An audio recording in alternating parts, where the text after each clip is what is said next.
Iranien de naissance, allemand d'adoption, Ashkan Dejaga voit le jour à Téhéran mais grandit à Berlin et il va se faire connaître aux yeux du monde entier par une énorme polémique. Il y a plus de 10 ans en effet, le milieu offensif fait les beaux jours de Wolfsburg en Allemagne et va devenir l'un des piliers de la sélection allemande chez les jeunes avec des garçons autour de lui comme Matthew Muls ou encore Mesut Özil. Son destin semble alors tout tracé mais il va prendre une drôle de tournure. Le 13 octobre 2007, Ashkan Dejaga est âgé de 21 ans et il refuse de jouer un match face à Israël avec la Mannschaft, match qualificatif pour l'Euro 2009 avec les jeunes. Une position personnelle liée à ses origines et à son environnement familial. Il possède des membres de sa famille à Téhéran, en Iran, et il craint des représailles. Des arguments face auxquels la présidente du Conseil des Juifs allemands reste sourde. Pour elle, c'est un affront et rien d'autre, basta. Elle demande son exclusion des équipes allemandes. L'affaire Dejaga tourne au vinaigre. L'Iranien vient de provoquer l'ire de toute la communauté juive et s'attire les foudres de nombreux politiques qui demandent eux aussi son expulsion. La polémique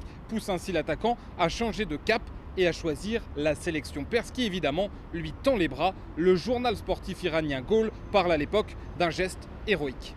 Passé depuis par Fulham et Nottingham en Angleterre, El Arabi au Qatar, Wolfsburg de nouveau en Allemagne, Ashkan Dejaga est aujourd'hui le capitaine des étoiles persanes, le nom donné à la sélection perse. Un garçon dont l'aura et la notoriété lui permettent désormais d'enterrer librement la hache de guerre. En début d'année, Ashkan Dejaga a en effet posé pour une photo à Londres avec un ami, l'Israélien, l'international Maor Bouzaglo. Le football est une langue sans guerre, ni préjugés, avait alors écrit la star israélienne sur les réseaux sociaux.